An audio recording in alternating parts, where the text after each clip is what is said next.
Magandang tanghali, magandang hapon po sa atin lahat. Sa atin po mga OFWs, kamusta na po kayo? Next week po ipapagpatuloy natin hearing, pero nagpapasalamat tayo sa lahat ng nakinig sa atin sa unang hearing para mapabilis ang repatriation at maayos po yung reintegration project sa inyo. So lahat sa inyo na nasa abroad pa at mga kamag-anak sa abroad, we're praying for you. Luzon, Visayas, Mindanao, kamusta po? Lalo kayong mga taga Cebu, pinagdadasal namin kayo. Right now po, yung building sa likod ko, yan po ang Cayetano Sports Center sa Bagumbayan, Taguig. Nandito po tayo sa barangay namin. A few minutes away lang sa bahay po ito, no? Karap naman po nito yung aming elementary school at sa harap na naman yung high school, no? So, nasa likod ko po sila ni, ayan po. As usual po, kausap niya ang ating pong mga barangay officials na nasa likod din po natin. Pero hihilahin ko muna si Kapitan sandali. Kapalika. So ito ang aming kapitan. Ang ipamimigay natin po ngayon ay boxes of love. Mamaya papakita natin yung laman. Kap, kanino natin ibibigay ito?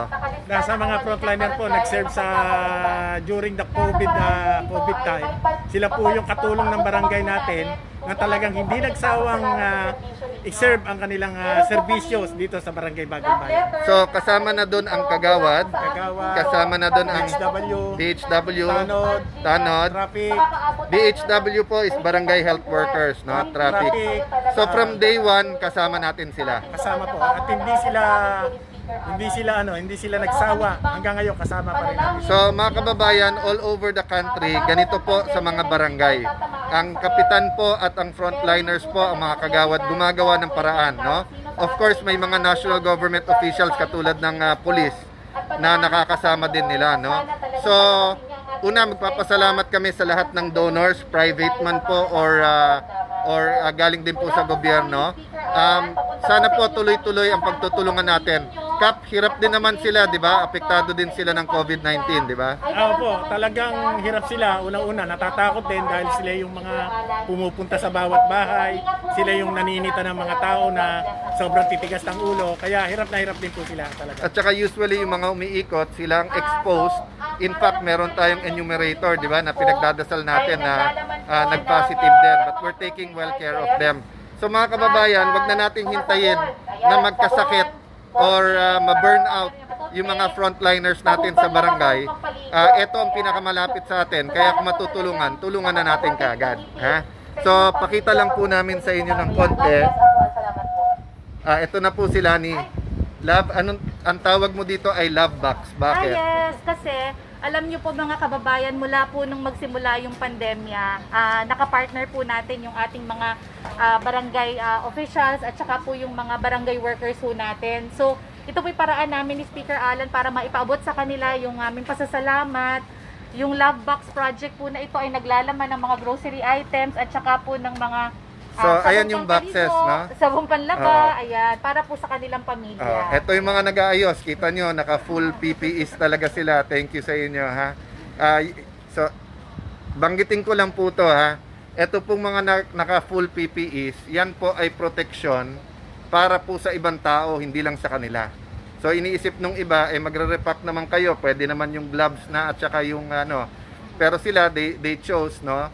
To protect the others, yung mga pagbibigyan para less contact talaga. So thank you sa inyo. At darling, ano laman nito? Ayan. So may mga grocery items tayo, kapitan, mga canned goods, mga gamit sa panluto, ayan, suka, ano ba to? Patis, toyo. May hot cake mix para sa kanilang mga anak, mapangiti naman natin sila. Pagkatapos syempre yung ating mga drinks, no? Meron ding kahit papano sa mga nagsasawa na sa sinasabi nilang panay noodles at panay sardinas, o at least makakatikim ng spaghetti man lang kahit kahit naman ano, ayan si Kagawad G, di ba? Kahit naman pandemic, nagbe-birthday pa rin, di ba? So anyway, ito po makikita nyo, one, it's a way of assisting, di ba? Dahil hirap din po ang karamihan. But number two, para hindi na sila pumunta ng grocery. Number 3, yun nga, medyo maiba-iba naman ang kinakain na nila, 'di ba? Hindi parati yung dilata lang, no? So in most na pinagbibigyan natin, meron fresh vegetables. So sa part 2 natin, Kap, may fresh vegetables. But today, ang bida talaga yung frontliners, Andyan sila lahat sa as they likod are mo. everyday. So makipag-usap, Kap, tulungan mo ako, makipag-usap tayo sa iba kung kamusta at anong ginagawa nila, no? Sino sample mo ng barangay health worker? Barangay health worker. So, panay rep lang po nandito. Hello po, mag-hello kayo. Hello po, magandang hapon po. Hello po. So, pakikwento naman sa ating mga kababayan, ano ang basic na ginagawa ng barangay health worker ngayon panahon ng COVID? At ano yung, di ba dati naman kayong meron ng duties sa barangay, so syempre ginagawa nyo pa rin yun sa COVID, nadagdagan pa, di ba? Opo. Mula na nagkaroon po tayo ng COVID-19 po, marami po tayong ginagawa po rin sa Barangay Bagong Bayan. Tumutulong po tayo sa mga mamamayan, sa mga nangangailangan ng tulong. So pagka may nag-positive, naghahatid po tayo ng mga kailangan nila, no? Opo. So ang ginagawa po natin, hindi lang natin kinukuha at nilalagay po sa isolation yung positive, yung pamilya nila binabantayan natin. Opo. Paano naman po yung yung mga bata na hindi makapunta ng health center ngayon? Paano ginagawa natin? Nagkakaroon po tayo ng telemedicine. Yung mga bata hindi po nakakarating katulad ng vaccination. Yung ganun din po ang mga senior citizen. Kinukuha po natin yung reseta. Ay kami po ang bumibili ng pagkain po nila, kung ano pong nararapat na tulong na ginagawa po namin. Personal question, ate. Hindi ba nakakatakot na ma-expose at ikot ng ikot ngayong panahon ng Sa COVID? panahon po na ngayon kasama po namin ang takot, pangangamba, pero nandiyan ang Panginoon. Amen. Yun po ang gabay po namin. At kung walang gagawa nito, walang tutulong sa ating mga kababayan, di ba? Opo, ito po ay lakasan po ng Yan. loob. So bahala na po kayo magpaabot ha. Hindi po natin pinatawag ang lahat ng ating mga barangay officials at saka frontliners kasi nga ayaw natin mag-mass gathering. Pero ate, ikaw na magpaabot sa kanila. At may papaabot ka ba sa atin na Pangulo o sa ating po mga senador at kongresista?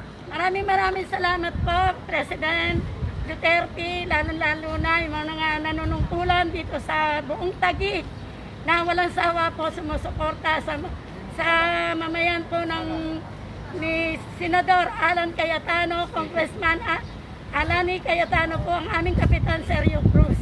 Ate, nagpasalamat. At Mayor Lino Cayetano po. Dito po sa Bagong Bayan, nauuna kami po magpasalamat dahil may heart of gratitude. Pero hindi ibig sabihin walang pangangailangan. So ate, pagkakataon mo na to, ano pang kailangan ng ating mga barangay health workers? Ang barangay health worker po, sa panahon po ngayon, kung ano pong may itutulong namin sa mamayan ng Bagong Bayan at buong Taguig, naririto po kami sa inyong harapan. Ano po mang aming inyong hinihiling na tulong, wala po kaming sawa. Kayo po, ano kailangan nyo sa inyong mga pamilya? Sa PPE naman, sa mask, gloves, kompleto naman kayo. Opo. Okay. So, ano pa kailangan nyo? More of yung sa pamilya talaga, no? Pang araw-araw. Ang araw-araw po ang pangangailangan po namin, Senador. Ang pangangailangan namin pang araw-araw, yung tulong. Thank you ate. Huwag ka mahihiya. Ayan po, talagang karamihan ng ating kababayan, sanay na house to house, harapan talaga, pero hindi sanay na napapanood ng tens of thousands o daan libo sa buong bansa, no? So, Kap, anong message mo sa mga kapwa mong kapitan na medyo, lalo po sa Cebu, na alam natin na nakatutok talaga para hindi lumala yung pandemya? Sa mga kapwa ko, kapitan, huwag tayo magsasawa. Unang-una, gabay tayo ng nasa itaas. Kailangan natin siya. And then, talagang totoo, napakahirap ng dinanas natin. For the past 3 months, talagang halos sa araw-araw, lutang ang ating katawan, lutang ang ating pag-iisip. Pero nakakaya natin. Nandito ang ating mga tao sa barangay na hindi tayo iniwanan, na lahat ng mga problema, lahat na na-encounter nating challenges, nandito sila lahat. Kaya, sa mga kapitan, wag na wag tayong bibitaw. Dahil una-una, tayo ang inaasahan ng ating barangay. At kung mawawala tayo, hindi natin malalaman kung saan direksyon ang pupunta ang ating barangay.